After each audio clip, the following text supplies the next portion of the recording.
সিহঁততো চব বোকা পানী হৈ যায় আৰু বোকা পানী ল'ৰা ছোৱালী স্কুল যোৱা দিগদাৰ ল'ৰা ছোৱালী স্কুল যোৱা বোকা পানী হৈ যায় পৰে ল'ৰা ছোৱালী স্কুল যাওঁতে চবে বাকী আপোনালোকৰ ৰোগী যেতিয়া হয় তেতিয়াহ'লে কেনেকুৱা ধৰণৰ অসুবিধা কেনেকৈ অনা নিয়া কৰে আপোনালোকে এতিয়া সেনেকৈ অনা নিয়া কৰিবলগীয়া হৈ যায় আৰু ৰোগী হ'লে মানে এতিয়া আপোনালোকে বিধায়কক জনাইছে আগতে জনাইছিলে নাই জনাইছোঁ বিধায়কক বহুত বাৰে জনাইছোঁ আমি বিধায়ক কোনে ইয়াৰ বিধায়ক চক্ৰতো গগৈ আপোনালোকে জনাইছে জনাইছোঁ বহুত আহে তেওঁ আহে ইয়ালৈ বিয়াই সবাই খাই যায় কাৰোবাৰ মিটিং হ'লে মানে আহি যায় কৈ যায় হ'ব ৰাস্তা হ'ব এই 10 বছৰ কালি ৰাস্তা এনেকুৱাই হৈ আছে এতিয়া দেখিছেই এনেকুৱা হৈ আছে অৱস্থা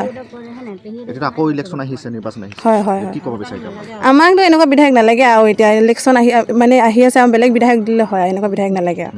ইমান 10 বছৰে ৰাজত্ব কৰি কিনি এয়া ৰাস্তা এখন দিব নোৱাৰিলে আৰু কি কৰিব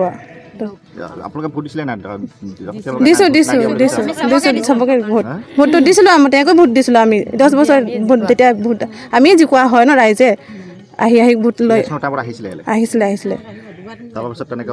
ৰাস্তাৰ কাৰণে উন্নয়নৰ কামত তেনেকৈ কি কৰিব এনেকৈতো উন্নয়নৰ কামততো আমি ৰাস্তাটো খুজিছিলোঁ আমাক ৰাস্তাটোৱে তেওঁ দিব পৰা নাই আমাক ইমান বছৰে 10 বছৰ দিনে